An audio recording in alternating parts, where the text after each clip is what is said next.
Hey everybody, just going to take a quick break from the show and tell you about Noom. Has Noom helped you? I believe it has. Oh, that's got an app. You can do tracking. It's terrific. It does. Noom builds personal plans that can meet individual needs. That's the thing. Takes into account any dietary restrictions, medical issues, other personal needs. That helps build a plan that works for you. And yes, so I know that you've had your own personalized program here that you've been working on. And it's weight loss This is weight loss results that last. They stick around because you get yourself into a lifestyle change. That's what matters. That's mainly it. You can't just say, I'm going to cut that out for a month and then go back to it. That's not what it is. So I'm glad it's helping you. That's great. And it really does. I like the psychology and biology-based approach here. Yeah. Noom Weight uses psychology. That's why they say losing weight starts with your brain, but it also takes into account your unique biological factors, Jimmy. All of your multitude flora and fauna that goes on inside of you there. Sure. Yeah. Stay focused on what's important to you with Noom's psychology and biology-based approach. Sign up for your trial today at Noom.com, Noom.com here, based on 3.5-year study of actively engaged Noom users with minimum starting BMI of 25. Individual results may vary. Visit our website for more information.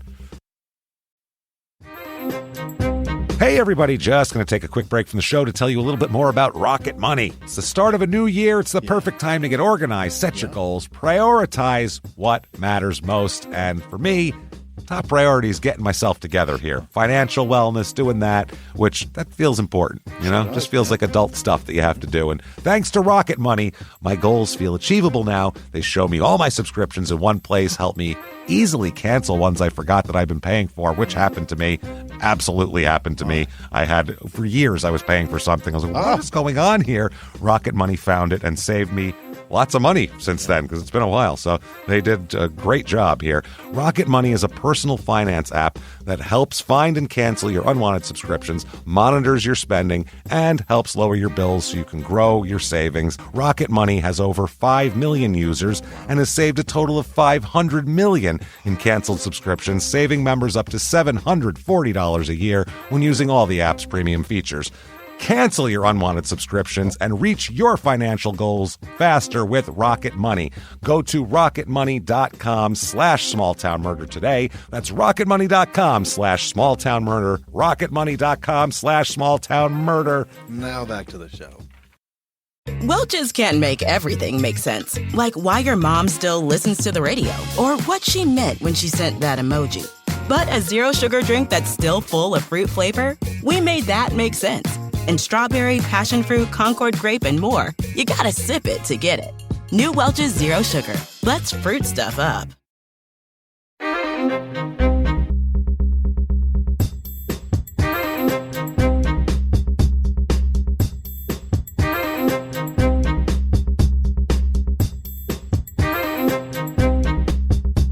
Hello, everybody, and welcome back to Small Town Murder Express. Yay, choo-choo! Oh, yay indeed, Jimmy. Yay indeed. My name is James Pietragallo. I'm here with my co-host. I'm Jimmie Whisman. Thank you, folks, for joining us so much. All aboard the murder train. We got a crazy one for you. Even the town name is crazy. It makes no sense how they say it. We'll get into all of that. Before we do, very quickly, top of the show, thanks for all that you do for us. You're heroes. You are. Head over to shutupandgivememurder.com if you want to be bigger heroes and go to a live show. April 5th, Sacramento, April 6th in San Francisco. First up of the year. First show dates. Get your tickets now for everything. They're going fast. There's dates that are sold out at the end of the year. So definitely get in there. Minneapolis, you can be our biggest show ever. I can't wait. Make it happen. Also, April the 20th, Saturday night, April 20th, and it's available for 2 weeks after that. 2 weeks. 2 weeks. You can do whatever you want with it. Watch it 100 times. Virtual live show. Just like a regular live show. The table, the pictures, the story, us. Themed up. Themed up because it's 420. I'll make Jimmy smoke out of crazy things that will scare the shit out of him. We're going to dress up in costumes. Get there. Come see it. We cannot wait. We're so excited for it. Shutupandgivememurder.com. Quickly, patreon.com/crimeinsports is where you get all of the bonus material.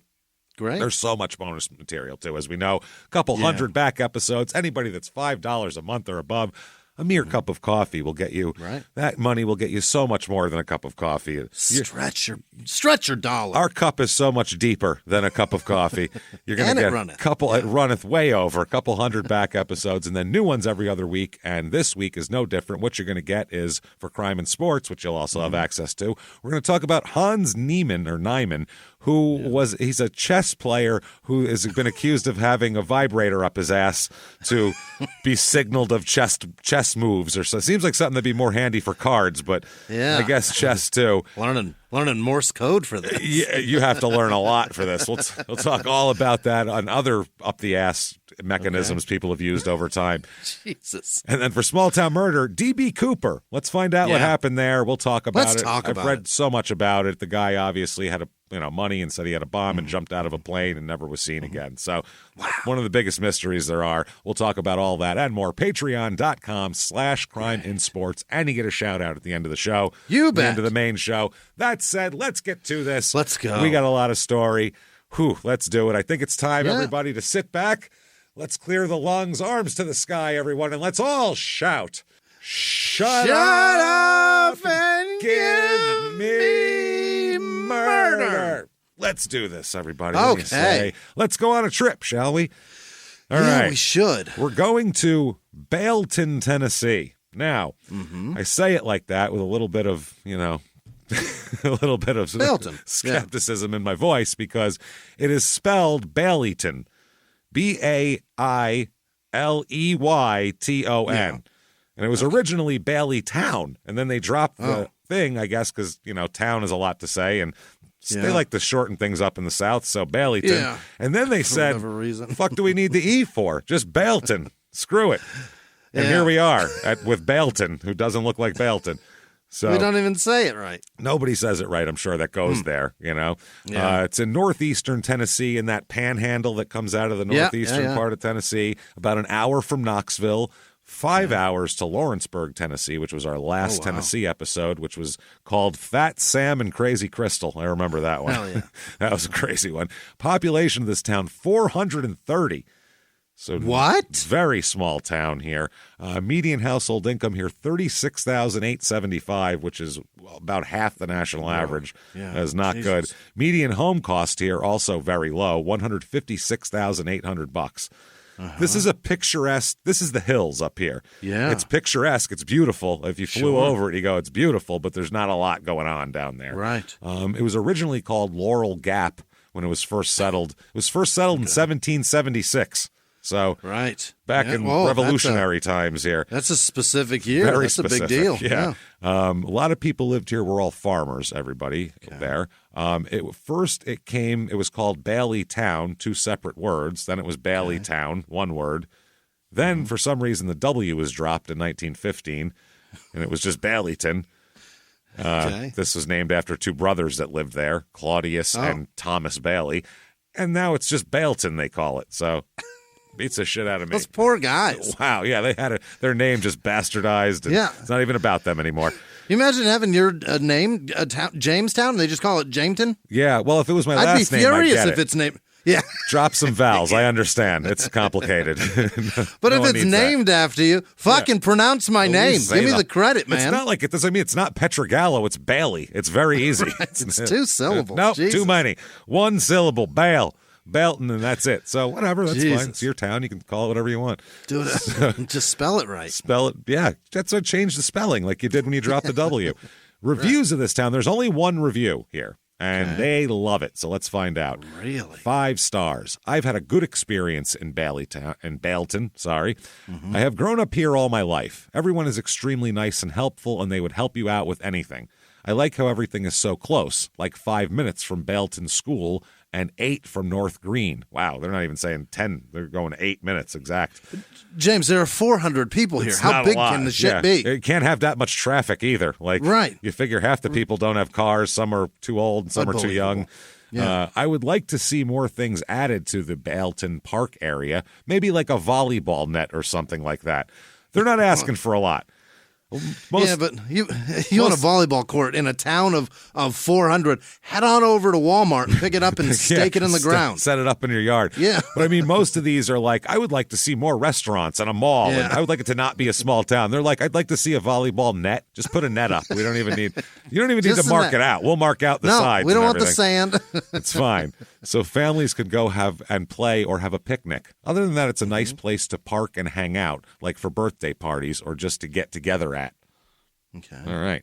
Things to do, not a lot. You got to go to Greenville. The Greenville Iris Festival, which is in Greene County, and it's their annual Iris Festival, and they have... Iris, not Irish. No, Iris, the flower, not the Irish Festival. All right. No, that's St. Patrick's Day. Way They worse. have that already. This is just about flowers. You can shop at over 155 vendors. I don't know if they're only selling flowers or what, but you can also go to the Sundown on Depot, which it says, rev your engines and roll into the Sundown on Depot car show. It's got a classic car show. Yeah. And then, for some reason, at the end of all this, we're celebrating flowers, I guess, and things like that. Yeah. There's an axe throwing and Renaissance fair. May as well. Why not? Channel your inner warrior as you try your hand at axe throwing, a sport that combines precision and fun. Yeah, I've done it. It's not so bad, but it does fucking hurt the next day. Yeah, who throws axes in your everyday life? Have we been lumberjacking? No, that's not a normal procedure. No one throws an axe normally. It hurts so bad for several days. And you're not going to pinch a nerve. And you're not going to like work those muscles out. You'd have to axe throw like 4 times a week to be able to not be sore.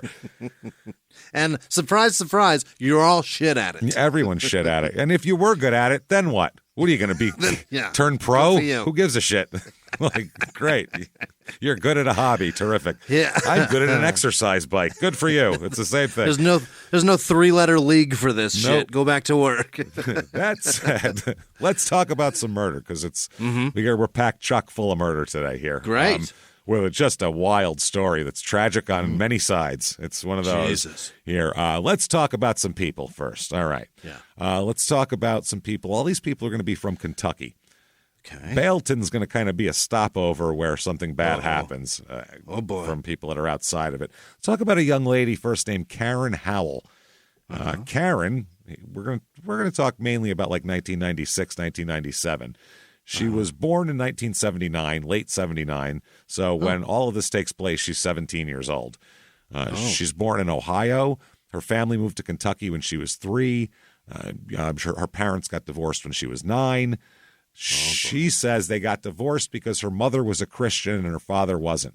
Either one of them would be tired of the other one's bullshit at that point. You know what I mean? Yeah. They think whatever the other's doing is wrong. It's a miracle that they got along at all. If this is driving them apart in the first place, you know what I mean? Yeah. It's crazy. That's true. I don't know how they got together, or maybe she became more of a Christian, he became less, or I'm not sure. Oh, okay. Yeah, so some people fall out of it. I don't know. Yeah. She had her parents had some violent, nasty fights between them. She also says later on that she was sexually abused between the ages of 5 and 10 by an uncle and a cousin. Oh, 2? Jesus. I don't know if at the same time or I hope not. I really Lord. don't want to know. But unsurprisingly, with beginnings like that, by 13 she started cutting herself. She's doing great. Very well adjusted. That's fucking. Oh man, poor thing. That sucks, man. Yeah, that's unfortunately predictable with that. Yeah. So, it comes with the territory, unfortunately. Yeah. She also attempted suicide a couple of times, twice by cutting her wrists and twice by ODing on drugs. So Karen, she's had some stuff going on here for a young lady. Yeah. Until she was 14, she lived with her mother and fought with her constantly. And she's not good, everybody says, including school and everybody else, not good with rules and regulations, doesn't care for them much. Both of them are awful. Yeah. Not liking that, and also has kind of a hard time functioning at school due to you got to follow a lot of rues and regulations at school is a problem. So those do apply there. Yeah. And if you don't like yourself anyway, as evidenced by self-harm, who gives a shit if I succeed or not through this bullshit school that has all these rules and then that I don't comes along follow. with the regulations. Well, she's also doing a lot of drugs at this time too, which definitely changes. How old? 14. 13, Jesus. 14, 15. She would run away all the time. Also developed an interest in witchcraft, which she began by she would use her Ouija board and quote, automatic writing. Do you know what that is? No. Okay, let's talk about automatic writing. We got to talk about that for a minute. This is right from Wikipedia. Also called psychography, is a claimed psychic ability allowing a person to produce written words without consciously writing. So like something's channeling you and it's moving your hand to write words. Wow. I don't know I wish you could channel that for English class. Yeah, well, you're lucky that the thing speaks English, whatever's channeling you. They're not writing it in like ancient Sanskrit Hebrew or something. You'd be fucked. Shit. Yeah, what does this mean? Jesus, what am I writing? Symbols and shit, calligraphy. Yeah. Practitioners engage in automatic writing by holding a writing instrument and allowing alleged spirits to manipulate the practitioner's hand. The instrument may be a standard writing instrument or maybe one specifically designed for automatic writing, such as a planchette or a Ouija board. Yeah. So she would do that on there, and the Ouija, So her mother found some of these writings. Oh, boy. And gave them to ministers who then attempted to, quote, cast out her demons, which I'm sure was great for her psychologically as well. As we all know, exorcisms really do a great job on people's psyches, as we found out over time. That ought to fix her. That ought to do it. So she claimed, though, that these weren't bad spells. She wasn't trying to do anything black magic or anything crazy weird. She just had created love spells to get two boys she liked to want to date her. That's what she was doing. Hell yeah. Which every teenager does that in some way, shape, or form, whether they do it formally through automatic writing or they just try to conjure some, positive visualization in their head. Or spray on some Polo Sport. Or just close their eyes and jerk off. One of the three. That's a good way for guys, yeah. I dated many a girl. Yeah, all of them. All of the hot girls. So that's how that goes. She also says she hears voices, which is a problem, obviously. She says she started hearing voices at age 13 and also claimed to have visual hallucinations of things such as snakes, spirits, and demons. Okay, but she's also on drugs. But she's also on drugs, and by 15, she was starting to be sexually active. Voluntarily. She also was experimenting with a lot of drugs by 15, like, weed and booze, as a lot of kids do. Sure. But also LSD, just taking acid, dropping acid, doing PCP, so she's doing dust. This is the mid-'90s. Dust is very I smoked dust, too, in the mid-'90s, mixed with weed and blunts. Not for fun, though, right? Not on purpose? Yeah, on purpose. Jesus Christ, James. Yeah, you buy the little fucking Beacon, and you buy the little Red Devil bags, and you mix them with blunts, and that shit was good. Yeah, I was a fucking hooligan. That's why. You're out of your fucking mind, man. And also doing coke and shit, which I don't like any uppers of any kind, so that never my thing. Did that once. She's really trying. Wow, this is horrible. Yeah. Jesus. She's really trying everything except for meth, huh? Yeah, I don't know how much meth there was in the mid-'90s in a rural area too. Good point. Yeah, that was tough to find. Probably tougher than now. Everybody's got it. I'm sure. Oh God, it's insane. She said she tripped on acid about 14 times, which is a lot. That's it's a decent amount. I'll tell you whether or not you like it. I'm still not sure how I feel about it. Still on the fence. I'm on the fence. Let me try it a couple more. Let's get to 20. She said she had 2 bad trips, which 2 out of 14.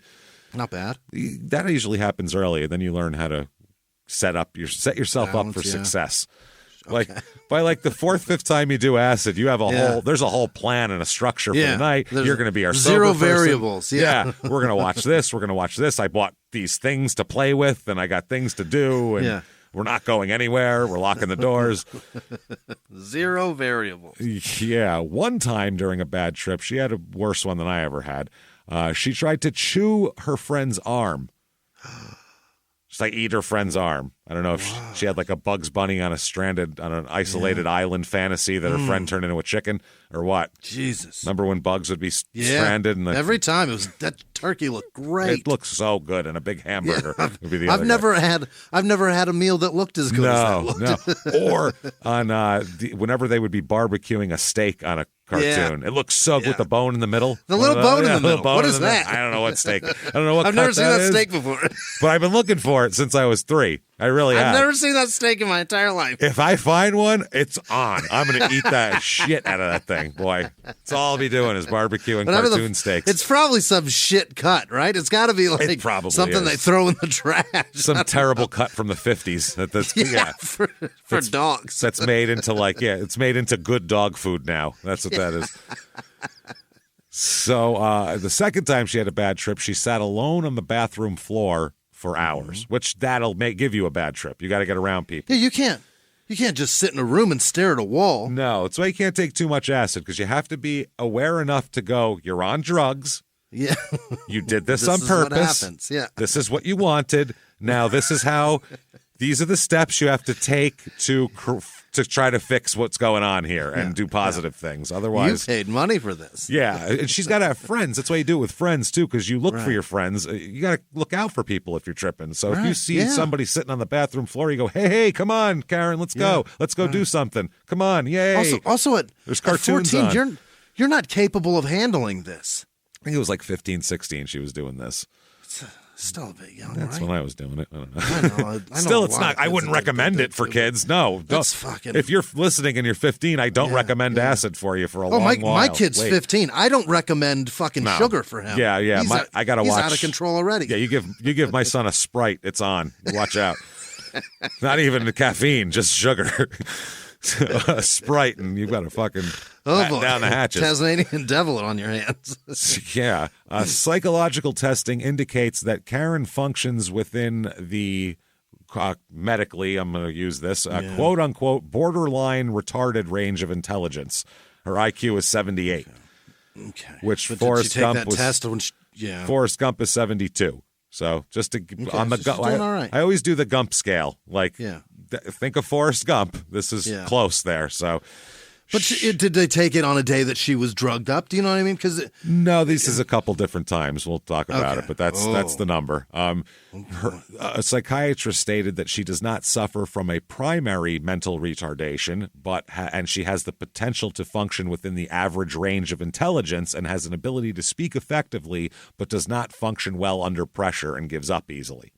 She's got a host of problems. She's got a bunch of problems to her. Yeah. All stemming. She needs a lot of help is what she needs. So she had low grades, and she said she never paid attention in school, and they said she probably also has ADD at the same time, too. Sure. She drops out of school at the age of 16. Why not? She started as a freshman at 3 different high schools, 14, 15, 16. Oh, yeah. And then just couldn't Why pack would it. you even? No, Why would you? She did. After her first semester of high school, she moved in with her father, and that was, they never really even talked, she said, which was weird. Yeah. After a few months, she moved back in with her mother, and she said it was fine with her dad. It wasn't that bad, but she just wanted to move in with her mother. But she said she couldn't perform the required work in school. She couldn't do it. So she was going to try to get her GED. She was also babysitting for her brother and sister-in-law every day, and her sister-in-law was helping her study for her GED.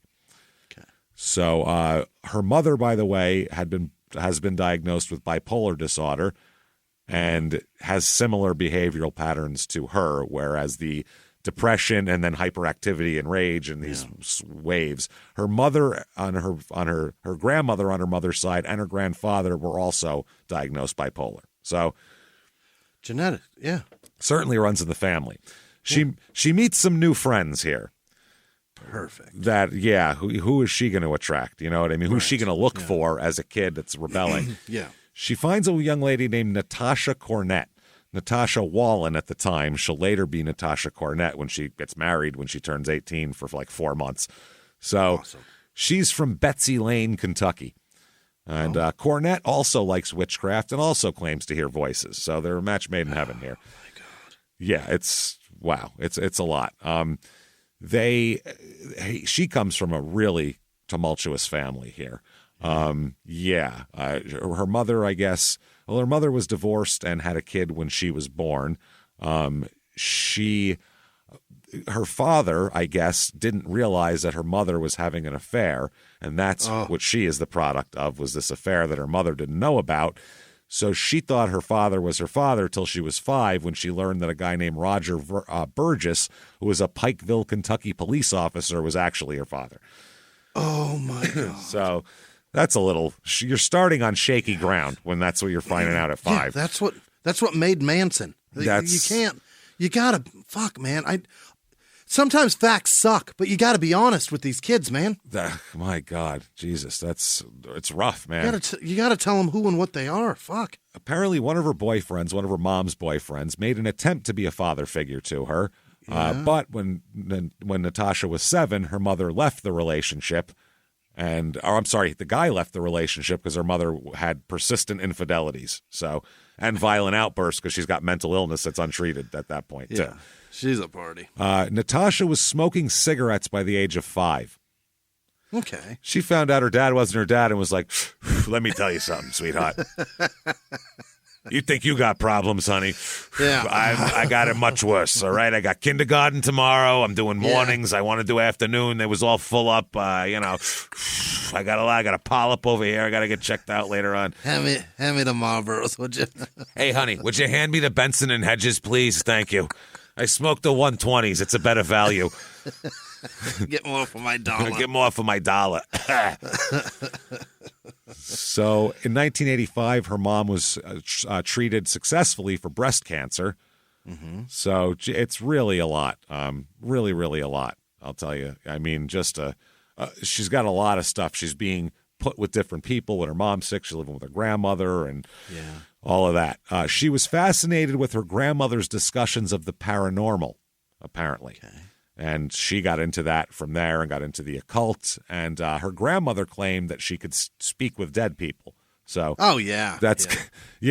So her mother, then that year, she went back with her mother, and then her mother had a nervous breakdown and a back surgery.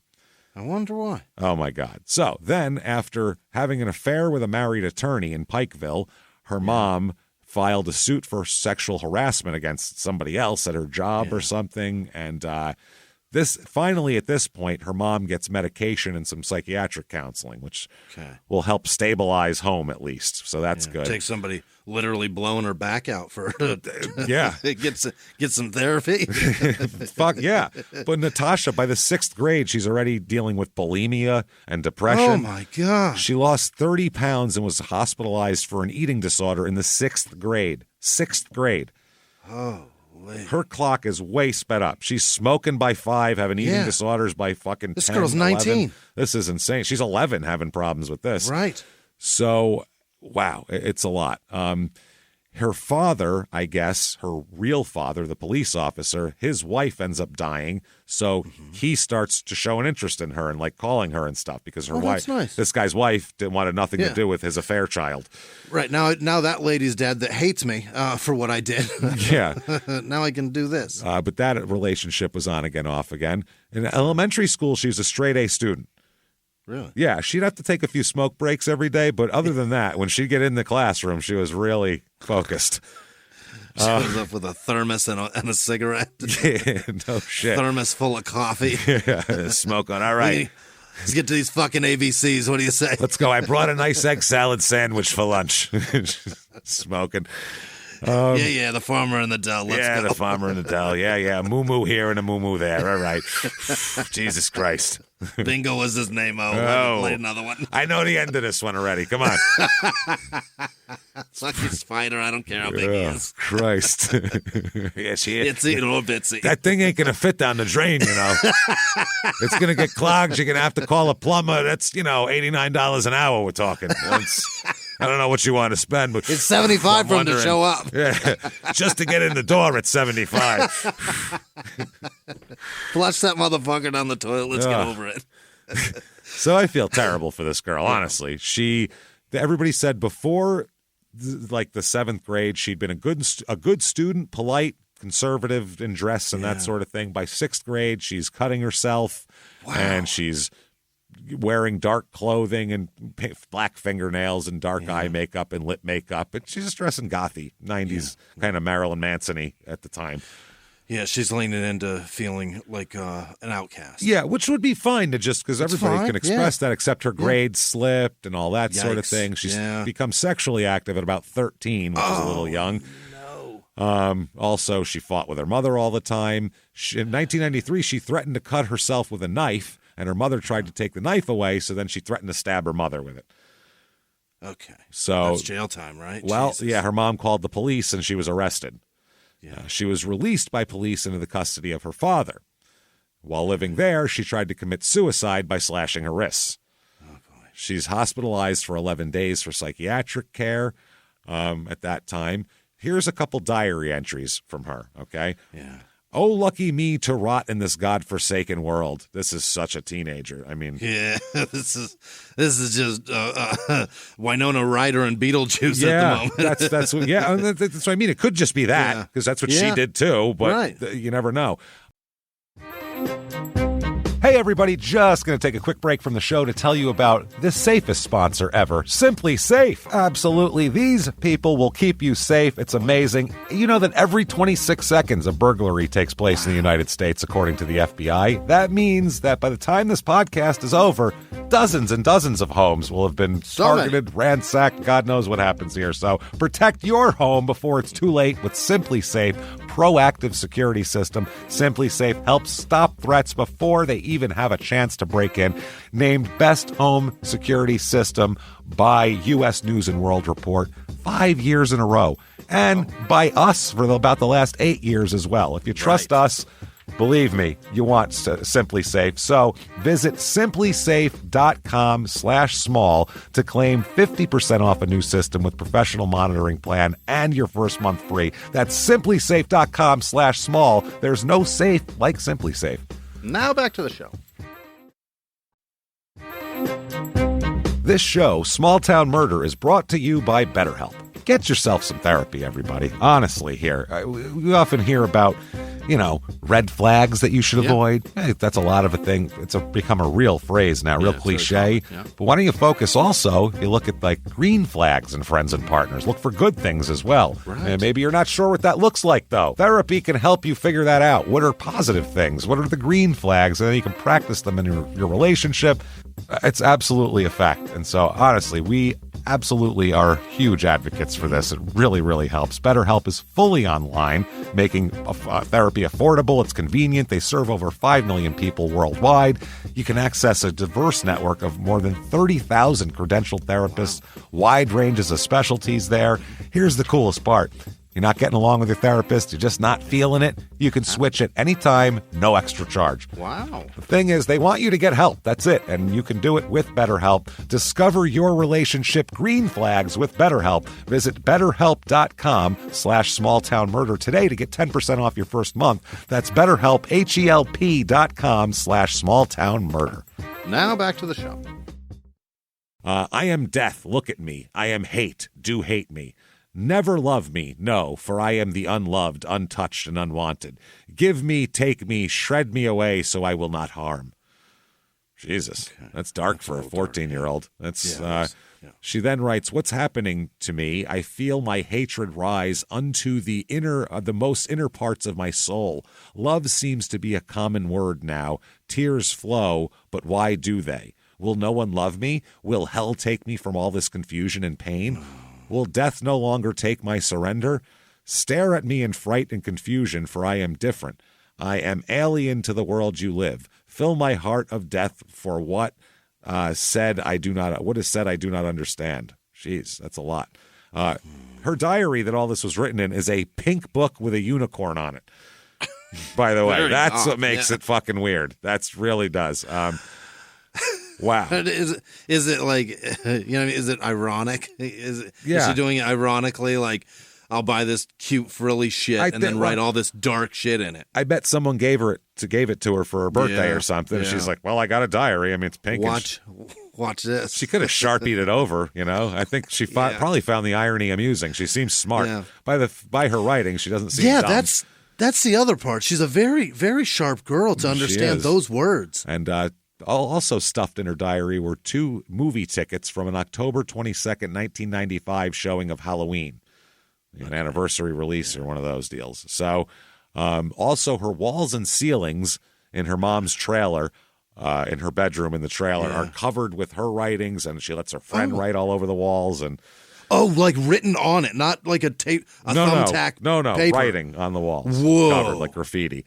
She was diagnosed with severe depression and also bipolar disorder, was prescribed Prozac and lithium, which, if you watch The Sopranos, in the first season when Junior tries to have him killed, spoiler alert if you haven't seen it, right. Tony's in this haze the whole time where he's just like, until that gunshot happens, there's this music and he's like this weird ethereal dream sequence. He's on Prozac and lithium at the same time. That's what's causing this.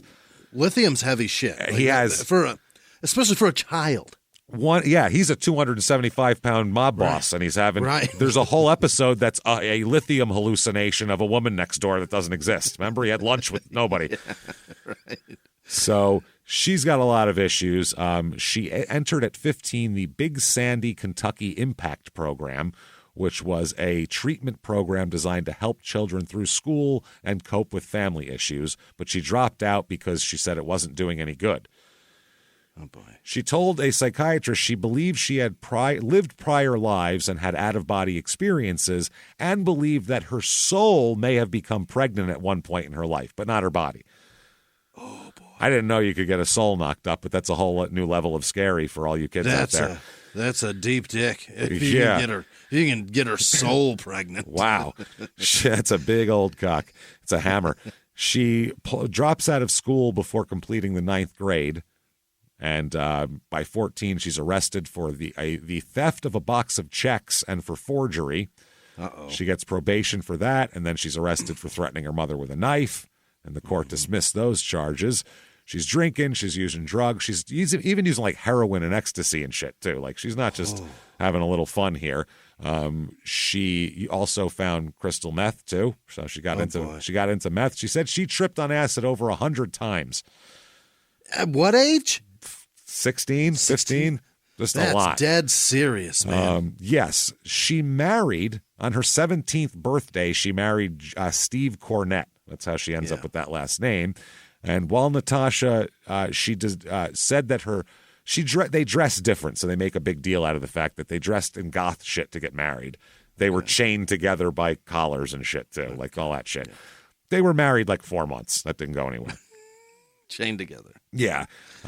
So Natasha had depression after that. You know, when you're a 17-year-old divorcee, that'll happen. Yeah. And then she moved to New Orleans, where she panhandled on the streets with a girlfriend of hers. In the late 90s? In 96, 97. Jesus. Master P is right next to her selling tapes out of the trunk of his car. And she's like, hey, I got $5? Let me get the Hey, Percy, you got Mac. $5? She says she was raped on the street while she was there. Oh, God damn it. Horrible. I'm not surprised. Yeah. But what ended up happening is she moves back into her home. She's having problems, but there's no supervision. Her mom lets her do whatever she wants. Mm-hmm. She's got a group of friends that she believes to have led the group in dark practices, she will say, as well. She considers herself a vampire and named her black dog Malkavian after a blood-sucking clan in her favorite vampire fantasy board game. Okay. A kid from school described her as a dark soul who'd give you the willies. Okay. So then there's a kid here we'll enter named Jason Blake Bryant. Yeah. He's 14. He's from Marrowbone, Kentucky. That is a real place. Marrowbone, not bone marrow. One word, Marrowbone, Kentucky. Yeah. Oh, one word. Marrowbone. Okay. Maybe that's the bone that's in the middle of that really good steak. It has to be. What would be in the middle of that bone? Marrow. It's a marrowbone steak. Now, this kid is only 14 when he meets her in March of 1997 when she's 18. Oh. Jason Blake Bryant is his name. Jason Bryant. He's 14. She picked him up on a street corner in Pikeville, Kentucky, and took him home with her. Yeah. While he was there, she gave him vodka and bourbon. Yeah. Then they kissed and spent the night at her home, and she said she didn't know, both of them said she didn't know how old he was until the next morning. At 14, he's walking down the street, gets picked up by an older girl. She gives him booze and then makes out with him. Goth chick oh my God! Who gives you booze and hangs? Yeah, you could. Best day ever. None of his friends are ever going to believe this, by the way, ever. Yeah, that's his big fish story. Yeah, all right. Sure. Okay. No, she was hot. Trout. She had like black lipstick and shit. It was awesome. Right. Yeah, no, it was all over my face. I had black. All right. Yeah, right. Okay. Sure. He has an IQ of 85. Which, again, is, average is 100. So, it's approaching it, but still not great. They said it's one of the highest in Kentucky, though. Yeah, it's still pretty good. For the Panhandle region of Kentucky, not bad. Not bad, yeah. He has, according to tests, the social skills of an 11-year-old, though. Oh, boy. So, he has also a history of drug and alcohol abuse. Yeah. From the age of, he began to use alcohol as early as the age of 3. Which I don't even know. No, you didn't. I mean, he might have said that felt good when I did that. And I mean, somebody rubbed it on your gums when you were teething. That's not using alcohol. I don't know. He said he used marijuana and other drugs since the age of 9. I don't feel like there's a lot of parental supervision going on here. It's going great. Yeah, he was arrested twice in 1996. The first charge was that he was, quote, beyond the school's control.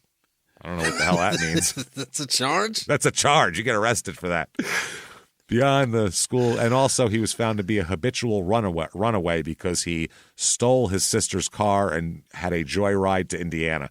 Sweet Christ. He crossed the state line. Not going well. He is, during his period of supervision for probation after that, he passed drug screenings and all of this, but he'll end up seeing Natasha again in April 1997. They don't see each other for a while after the first initial hookup. April 1997, though, they hook up again. And this time there's more people there we'll talk about, too. Now Natasha has her own boyfriend, so, no more Bryant's not going to hook up. Yeah. Edward Dean Mullins, who's 19. He's from Toller, Kentucky. And he is, at this point, in the process of getting his GED. Yeah. He doesn't really drink, doesn't do any hard drugs. He smoked weed a few times. That's pretty much all he does here. No criminal record. I don't know where, she's... How they're hooked up together. This is crazy. That's what I mean. He's like a guy in a romantic comedy that's like, her wild spirit. I don't know. It just takes me away. She's so free. It's weird. I just quit my job at I quit my job at the insurance company and we're driving cross country. I don't know. So got to take your chances sometimes. Got to do it. He worked at a grocery store for a while and that sort of thing. But he ends up moving in with Natasha. Yeah. And his family did not like his interest in her because they said he had negative changes immediately in his behavior. Really? He used to attend church and then he became involved with her and all of that sort of thing. They're planning to be married, by the way, these two. Why not? Oh boy. Joseph Lance Reisner, he's 20 years old, from Paintsville, Kentucky. He is dating Karen Howell, the first girl we talked about there. Okay. He's born in Hazard, Kentucky. Him and the Duke boys, I guess. Yeah. No juvenile record either. He's had kind of a tough life, too. Is never met his biological father. His mom was married a couple of times, but he said he had a good relationship with his stepdad, so nothing too terrible there. Nothing awful. He started to use, his parents started to do drugs a lot, which kind of, I guess, fucked him up. And then his father had an affair, or stepfather had an affair with one of his mother's close friends. Oh, boy. That blew up the whole family, and that wasn't great. So that's not good. He also uses weed, weed, booze, does some acid, does shit like that. Said he first did acid at 11, which is a little too early. He had sexual relationships with babysitters by 12. Oh, boy. He was hooking up with the babysitters and flunking out of 7th grade, basically, by that time. So, yeah, I mean, you get a taste of adult woman. Why are you going to go to school? This is dumb now. Yeah. It's hard to learn about Abe Lincoln's hat now. That's not going to work. Then he gets a stepdad. The stepdad ends up crashing into somebody and pleading guilty to charges of reckless homicide and 2nd-degree assault and getting sent away for prison. Holy shit. So that screwed him up, too. As a guy he was finally close to, this happens. Yeah. June of 95, Reisner joined the Army, but gets kicked out immediately for testing positive for weed. So he doesn't even make it through, basic training here. Dishonorable. dishonorable out. I don't even know if he's discharged. I don't even know if he got a uniform yet. Yeah. We didn't even issue you anything. Just fuck off. We'll just tear the paper up and throw it in the garbage. It never happened. The hell out of here. So yeah, he's got some issues, we'll say here, but he's actually doing good in school at this. He started doing well in school and that sort of thing. So, he was doing all right, but then he's dating this girl and things start to go downhill. Also, Arena Sturgill, Crystal Sturgill. She's 18. It's got to be Sturgill, right? Sturgill, Sturgill. Yeah, that sounds like Sturgill. Sturgill, yeah, it probably is. Especially there, they're going to call it Sturgill. That's how Sturgill Simpson spells his first name, so it's got to be Sturgill. Well, there you go. Yeah, I think it has to be. That's a good point. So she's in her senior year at Betsy Lane High School in Betsy Lane, Kentucky. That's a town, Betsy Lane, Kentucky. It's named after Betsy Lane. Betsy Lane, it has to be. She's a big deal. She planned to go to Murray State after graduating. Oh. Wants to major in child psychology. She's very good in school. She does well, no criminal record or anything like that. One time she did receive an in-school suspension for smoking in a locker room. Yeah. And she was once suspended for 3 days for fighting on the school bus with a girl who she thought was picking on her younger brother. Which I hope she won. That's good. That's good character to me here. Yeah. She's involved in the Future Homemakers of America organization. Does that still exist? In the 90s in Kentucky, apparently.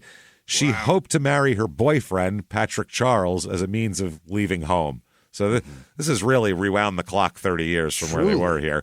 She also accused her stepfather of sexually abusing her. She claimed the abuse started when she was 4 years old. Oh, my God. What the fuck? And by 13, her stepfather was having sex with her. But then he stopped when she started dating this boy she wanted to marry. Oh. So she's going to hold on to this guy like grim fucking death, whether he's good or not, because at least it's not her stepfather jumping up and down on her. This poor kid. What is that about, do you think? It's, oof, man. She told, I guess, her guidance counselor about the abuse and everything, too. So, really? Yeah. So then she was placed in some other home, in a foster home, and she stopped attending school when she made the allegations. It basically sent everything into the toilet. God damn it. Yeah, not great. That's supposed to fix your life. God, fuck.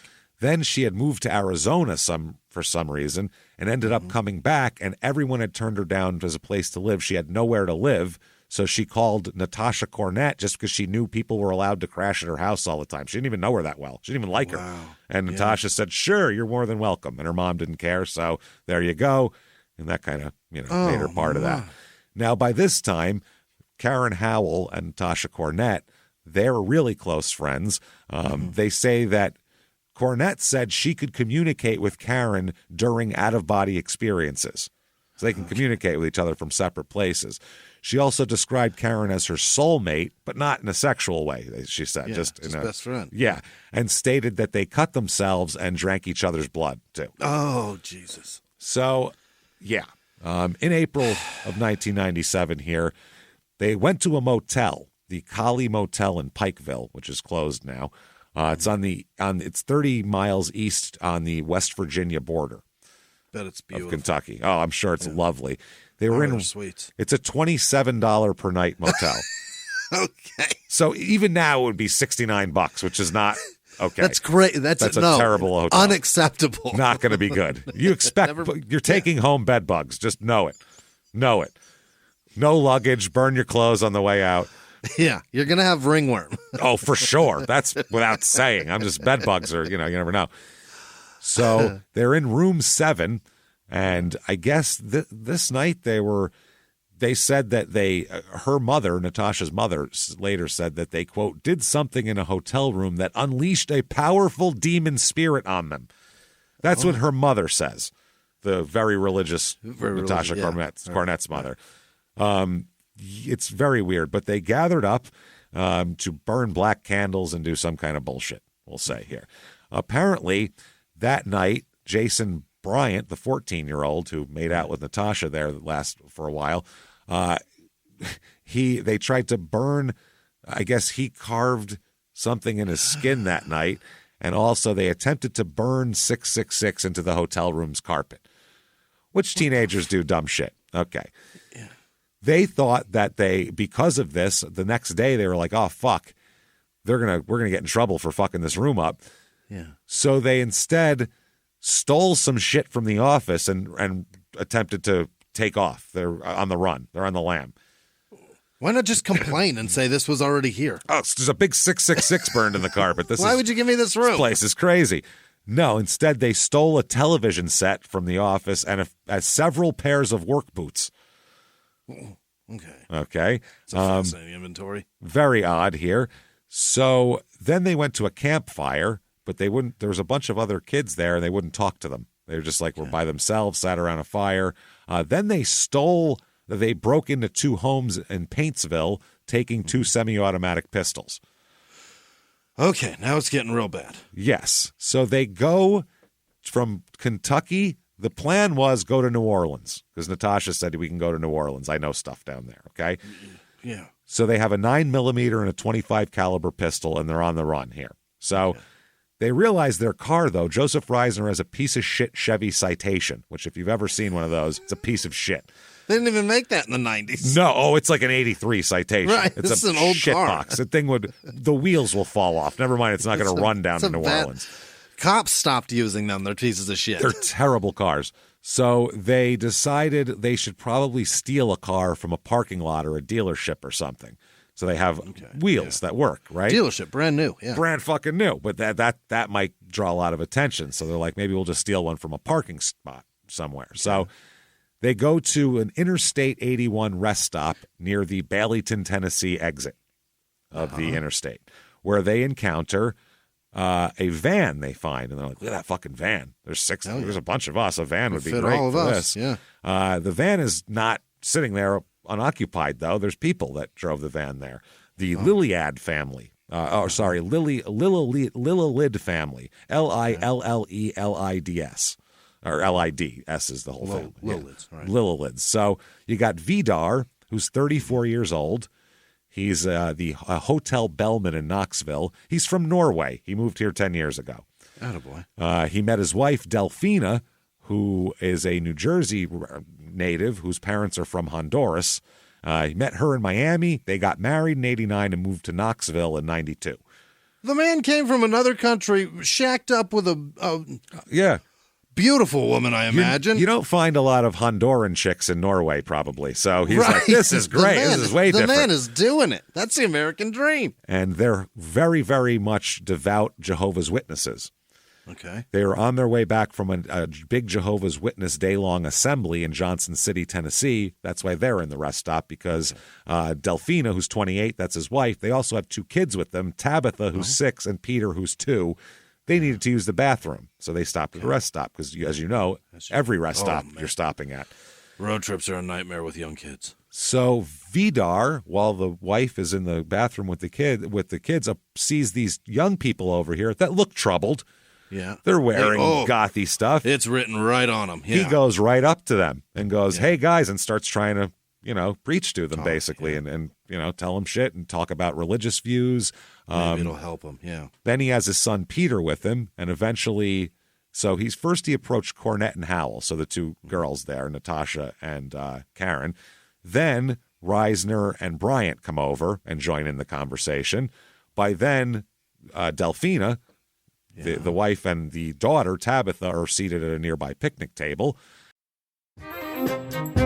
Hey, everybody. Just going to take a quick break from the show to tell you a little bit about Sono Bello. The most known secret with celebrities and influencers and all these famous people is so many of them have had lipo. They've had lipo, whether it's a little touch-up here or a total makeover. Yeah. Nobody has a perfect body. That's the thing. No. They may look like it on TV, but there's things that help that. Absolutely.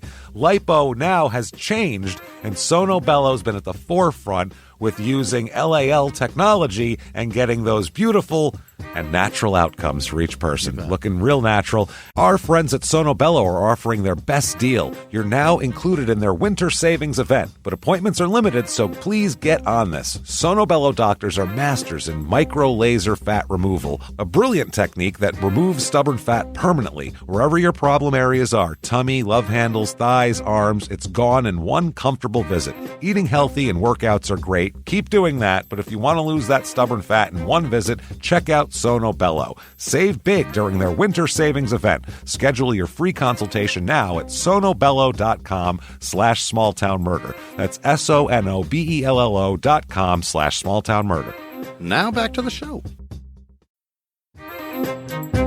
Hey everybody, just going to take a quick break from the show to tell you a little bit more about our stylish friends at Quince. That's right, let's go elevate your styles, people. Yeah. Get it going, look good out there, and you can do it now without breaking your wallet, without breaking the bank, because at Quince, you can get high-end, versatile pieces at prices we can all actually afford, which is very nice. You want to get good stuff that lasts and it's good, and they have quality stuff that's very affordable, and you can do like we did, upgrading our stuff here, while still being a very reasonable price. Quince only works with factories that use safe, ethical, responsible manufacturing practices, along with premium fabrics and finishes. It's all quality stuff. You're going to love it. Trust us, it looks good.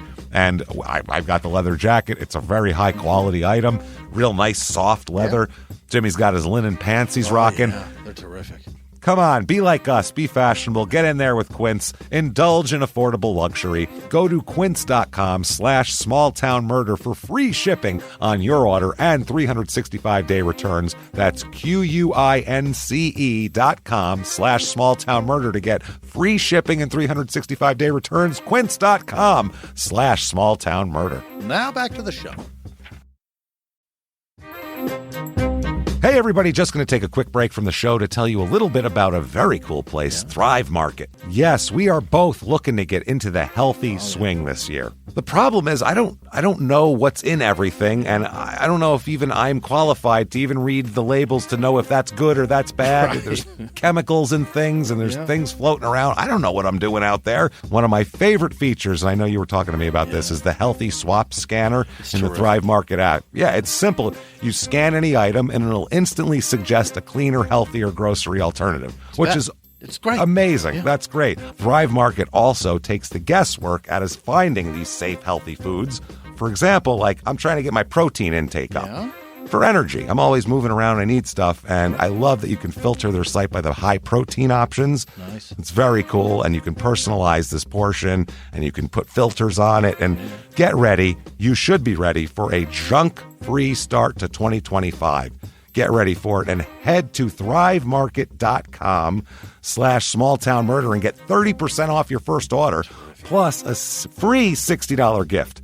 That's THRIVE market.com/smalltownmurder, thrivemarket.com/smalltownmurder. Now back to the show. And after a time, they're all talking. The whole family's talking with these people. At some point, Reisner pulls one of the guns out. This guy thought he was making progress with them, and instead, Reisner says, quote, "I hate to do you this way, but we're going to have to take you with us for your van." And he told them to get in the van.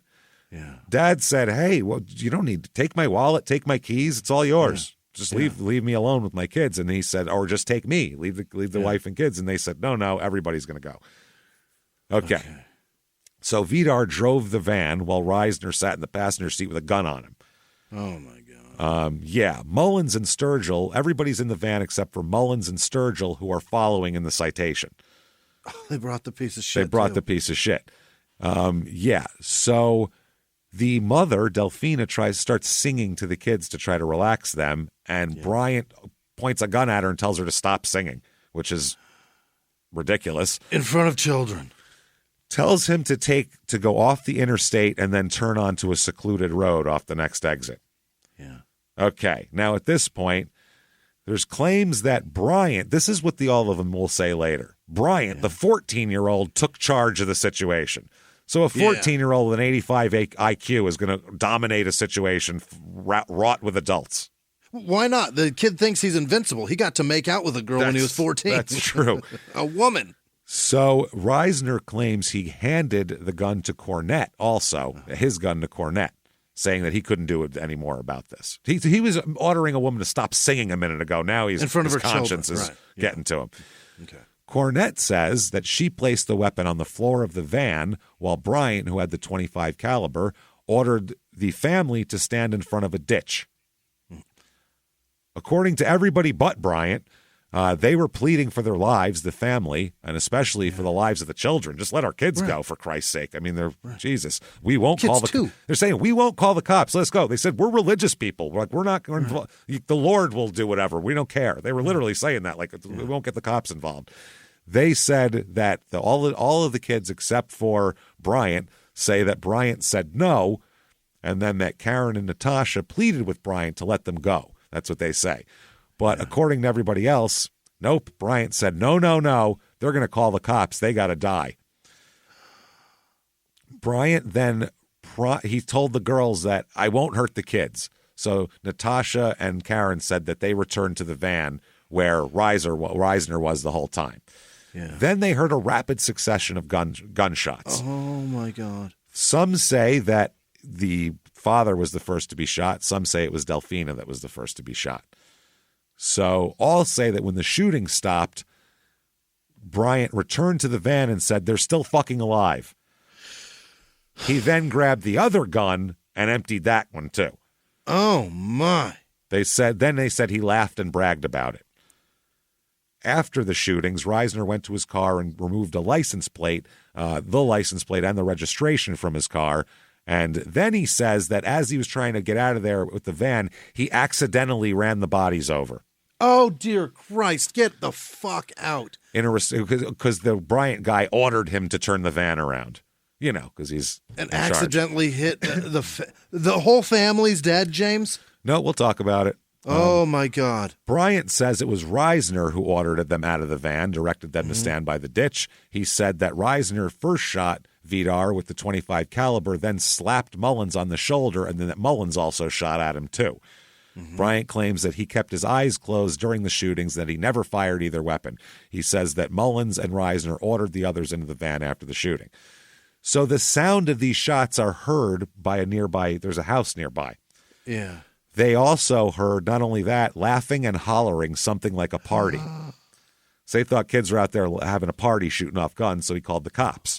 Well, that lends to one kid not doing it all. Nope. And the cops, when they get there, they expect to see kids fucking around in a field. Right. And instead, they don't see that. They get there. Find a fucking massacre. They find bodies about 260 feet from the abandoned Chevy Citation that they left there. The adults are lying on their back with their feet extending into the road. Vidar's pants and Delphina's shin-length khaki skirt had tire tracks on them. Oh, God, Jesus. Tabitha, the daughter, was lying across her father's chest, still alive but unconscious. Oh, God. With her shoulder twitching. A bullet entered near her left ear and traveled through her brain, exiting on the right side of her head. Oh, my God. She was pronounced brain dead at the hospital. Right. And she'll die. Yeah. Together they had they had all been shot roughly 17 times put together. Good Lord. They also said the bodies were arranged in the ditch. What? They said they laid the parents out, laid the children over them in the form of a cross, then got in the van, turned around, and came back and intentionally and maliciously ran them over. That's what the cops will say due to the evidence on the crime scene there.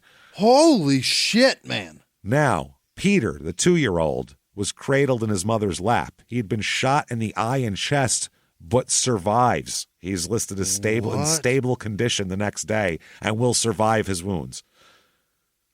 Babies are so resilient. How is that possible?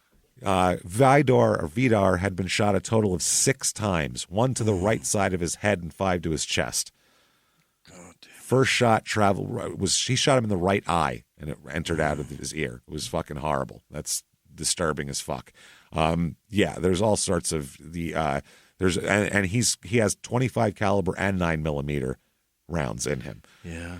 Delphina was shot 8 times. All 8 bullets were recovered, 6 from the 9mm, 2 from the .25. The first of the 3 shots shattered the bone in her left arm. Second shot from a 9mm shattered the thigh of her left leg. Jesus, that's painful. And they said that these shots would have caused severe pain, but wouldn't have killed her, but she wouldn't have been able to stand. Then she was shot 6 additional times while she lay on her back. Imagine that. With a child, a mother with a child, you're just going to dump a clip into this fucking person. 3 shots in the stomach. in a triangular pattern. It's fucking horrible, man. It's absolutely fucking horrible. 6-year-old Tabitha was shot once in the head. It entered her head on the left side, traveled downward, exited behind her right ear, causing brain death. Yeah. Jesus. Oh, by the way, she was able to donate her heart, liver, gallbladder, kidneys, pancreas, spleen, and adrenals to. That's nice. Yeah. I mean, that's horrible, but other kids got to live. Silver lining. Yeah, silver at least lining. there's that. She saved maybe upwards of 6 lives. I don't know. I guess Peter somehow, he remained in the hospital for 17 days, then was transferred to a rehabilitation center. Good Lord. These idiots now, these assholes, take their van to a gas station where they buy a road map. They stop at a Waffle House while traveling through Georgia, but they didn't eat because a group of police officers arrived to eat, so they took off. So they said, fuck New Orleans, let's go to Mexico. Okay. So they get to the border. They're denied admittance because they didn't have proper forms of identification. And, a couple of them are children. But they somehow found a way into Mexico. What? Don't know. You can get into Mexico if you really want to that bad. Yeah. So somehow there, the 14-year-old Bryant is shot in the hand and leg in Mexico. That's worse than getting syphilis from a Tijuana, brothel. I think I'd rather have that. It's disputed how he got it. Bryant said that Reisner asked him to take the blame for the shootings because he was a juvenile, which that kind of makes sense the way they're all saying it. He said that when he hesitated, that Reisner shot him in the head, the hand, and the leg. Well, the rest of them said that Bryant shot himself in the hand and the leg. Okay, I believe Bryant. Yeah. So they're stopped by Mexican authorities. They claimed they're lost. They ordered him out of the van and searched. This is the Federales. Oh, no. They found a knife and a photo album belonging to a family that clearly they weren't a part of. Yeah. So they ordered them to go to the border to go back to the United States. They said, go back, get out of here. They're lucky. They're lucky they didn't end up in a Mexican jail. Yeah. So then the U.S. Customs people did a license plate check and alerted that the van was stolen, and they found out how, and everybody was taken in at that point. My God. Idiots. Natasha was carrying 2 wallets, one that was hers and one she referred to as the shared wallet or the community wallet. Yeah. The second wallet, though, contained the Social Security card issued to Tabitha, the 6-year-old. The baby. Yeah. And also a .25 caliber slug found on Cornett was fired by the same gun used to kill them as well. They found the gun inside the seatback cushion of a chair behind the driver's seat in the van as well, and the 9mm was also found there. Sturgill was carrying a keychain and keys she denied knowing the origin of or how they got in her pocket, but they were Delphina's keys. I have no idea. Yeah, used for the front door of their home. Mm-hmm. So also, Howell was found carrying Peter's Social Security card as well. What the fuck, man? So they take him back to Tennessee. There's some delay on extradition. The juveniles fight extradition, but eventually everybody's taken there. Yeah. They're also going to be charged. The 2 adults are also going to be charged with custodial interference with Karen Howell and Jason Bryant, who were minors. Yeah. They're all going to be charged with that. That's not good.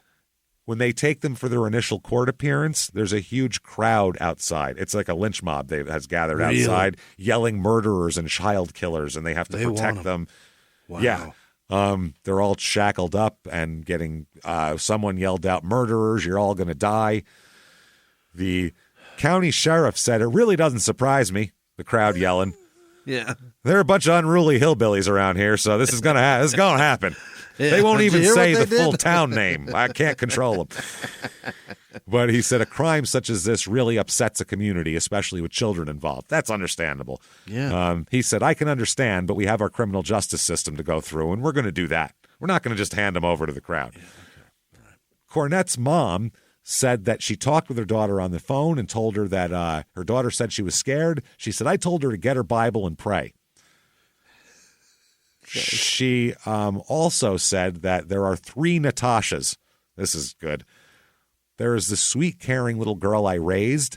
There is the girl who would do anything for her friends. By the way, that didn't raise that one. The sweet one is the one she's responsible for. Yeah. The language is very telling here. It's very specific, yeah. And then there is a dark side that likes to play on the Ouija board and do seances and play vampire games, whatever that is. I got nothing to do with that kid. Yeah. She said, my heart goes out to the families of those killed. It breaks my heart to think of my daughter shooting babies. Jesus fucking Christ. So Cornett, when she's in jail, she does a press conference from jail. What? Saying that Satan will aid me and that all the youth around the world should raise hell while they can before the world ends. Oh.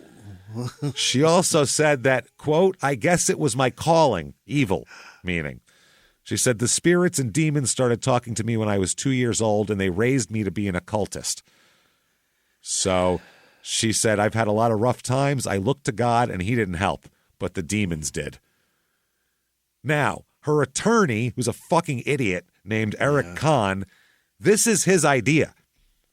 To do the press conference? He's never done a criminal case before, by the way. This is a death penalty case. He's shooting from the hip. He doesn't know what the fuck he's doing. Yeah. Yes, that's exactly what it is. He's trying to go for an insanity plea. He says, quote, every aspect of the case involves the occult, every single aspect. You cannot separate any part of it because the occult was the driving force for the children's trip.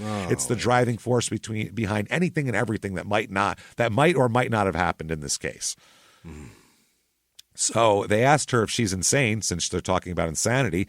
She said, sometimes I feel crazy, but no, I don't think I'm insane. She also you just ruined your lawyer hates you.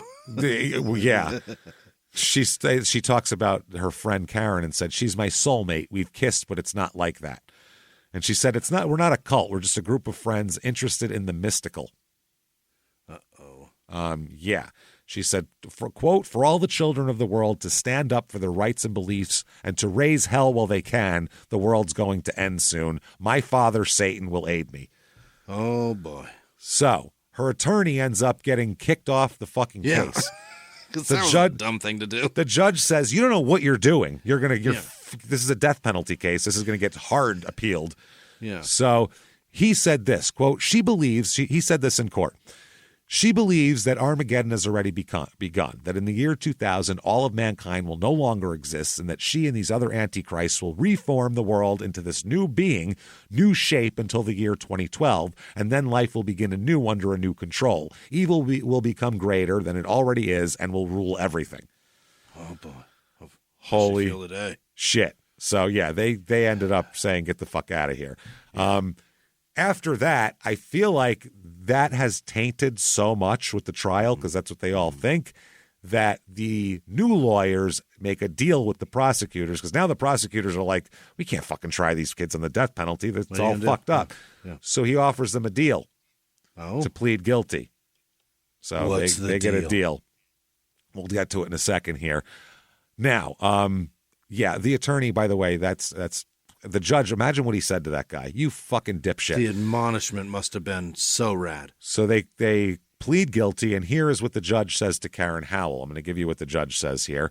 They say that, he says, number one, in mitigation, it says that you were abused and neglected as a child, that you have a borderline retarded IQ of 78, which is not what you want in court documents.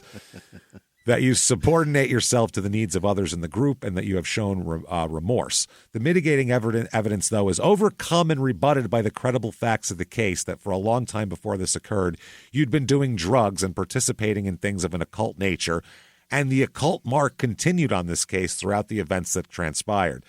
Right. That doesn't make any difference, though. That's the thing. Like, this is like West Memphis here. Like, it doesn't make that shit doesn't matter. Did you do it or not? Is he saying that, or is he saying is he leaning it on the occult, or is he saying like you are twisted and you're doing twisted shit? Well, then he gets into the facts of the thing. You helped steal guns and money. You helped initiate the plans for the trip with Ms. Cornett. You were at the picnic table at the rest area with the Lillilids when they were kidnapped. And when they were crying, you were outside the van watching them be murdered. You did nothing to stop it when a weapon was available to you, because she said she claimed she had it. You deliberately and knowingly participated in every aspect of the killings and the things that led to them, including the getaway and cover-up. You, ma'am, may fuck off. Life in prison without parole. Oh, boy. Yeah, she's 18 right now. Was 17 at the time. Oh, my God, that's so long. That's forever. A long fucking time. They talk about Cornett here, Natasha, and they talk about all of her psychological stuff from the past. And they said, yeah, you've got some mitigating circumstances, but, quote, not only do the statutory aggravating circumstances outweigh those, but those mitigating circumstances are, in fact, rebutted by the facts of this case. A history of some violent behavior, the fact that you had killing on your mind when you left Kentucky, not necessarily a ringleader, but the evidence shows that you were the instigator and orchestrator of the trip and the things that led to the death of the family. You took an active part in the kidnapping and at the rest area. You suggested that the guns be obtained. You, ma'am, may fuck off. Life without. Oh, boy. Edward Mullins, you had positive gunshot residue on your sweater. You participate. I think Bryant's telling the truth, by the way. Yeah, I think so, too. I think he did. You participated in all the events in Kentucky. You left the rest area with the family and Mr. Reisner's automobile. You didn't have to do that. It was a deliberate, knowing act following the van. You guys could have turned off if you didn't want to. And you started this whole fucking thing. He said, and there's really no proof of it, but the proof is that Delphina and Tabitha were crying at the picnic table before they got in the van. And it seems to me that conversations with them about that, it's illogical to assume beyond a reasonable doubt that you had to know something was wrong. You participated in the getaway and cover-up. You were in the van for 2 days with their property, a baby seat under your feet, children's toys. You had chances to get away, to do something about what was going on, to report that a child had been murdered and a baby left for dead. You did nothing.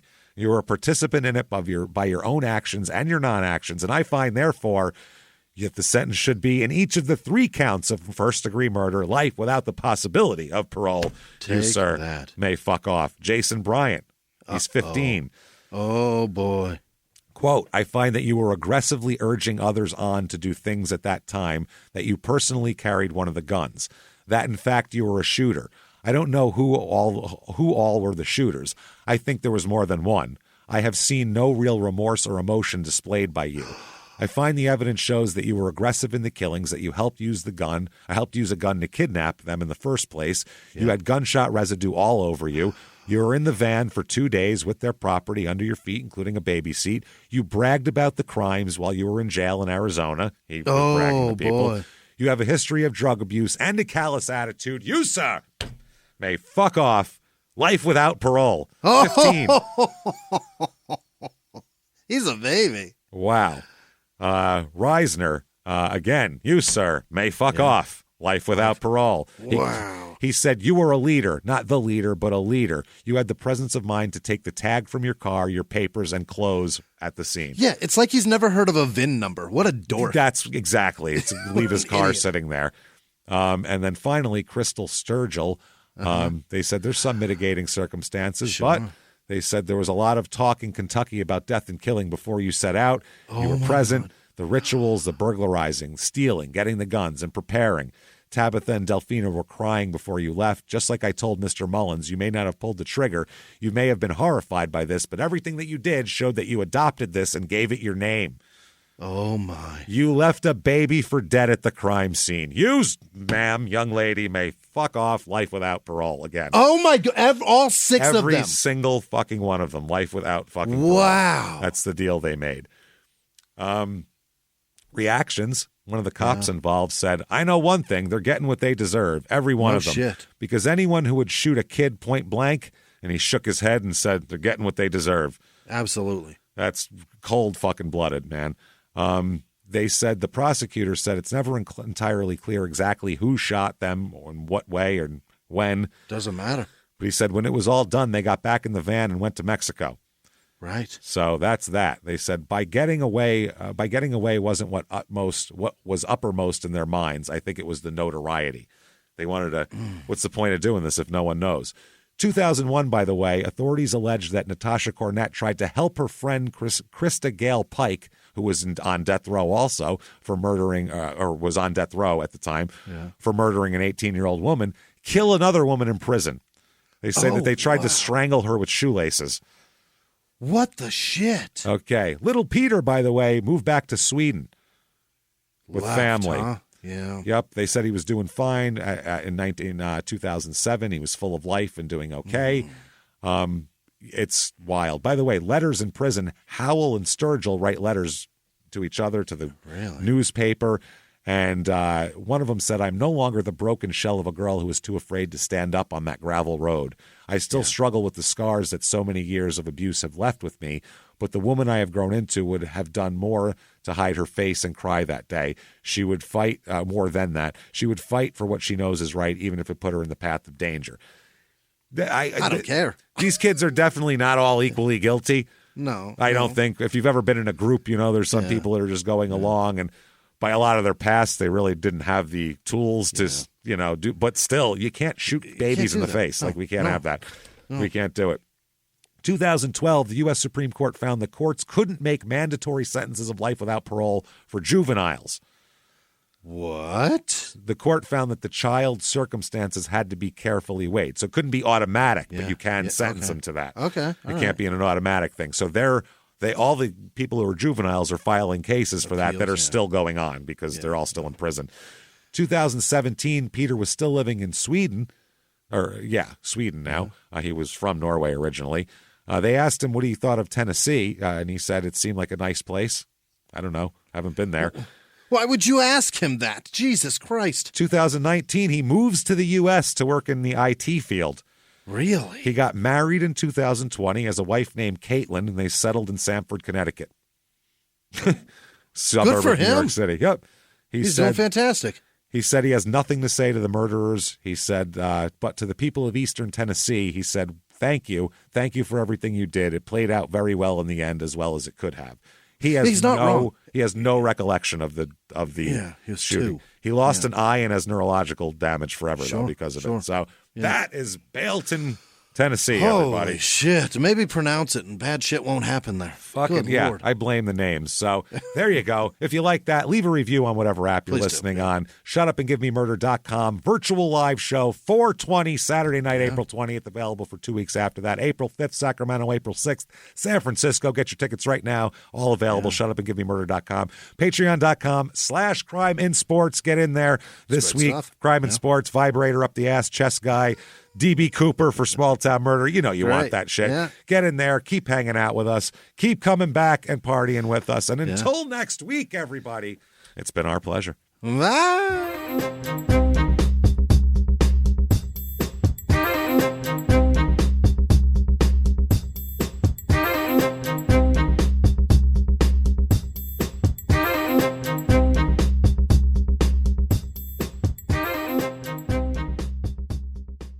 If you like Small Town Murder, you can listen early and ad-free now by joining Wondery Plus in the Wondery app or on Apple Podcasts. Prime members can listen early and ad-free on Amazon Music. Before you go, tell us about yourself by filling out a short survey at Wondery.com/survey. He was hip-hop's biggest mogul, the man who redefined fame, fortune, and the music industry.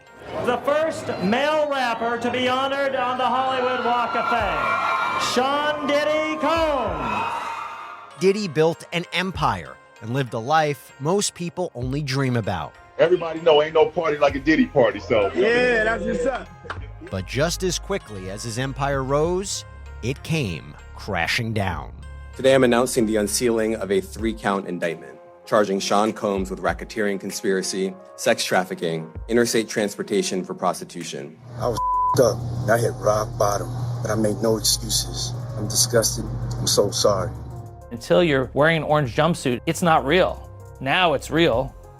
From his meteoric rise to his shocking fall from grace, from law and crime, this is the rise and fall of Diddy. Listen to the rise and fall of Diddy exclusively with Wondery Plus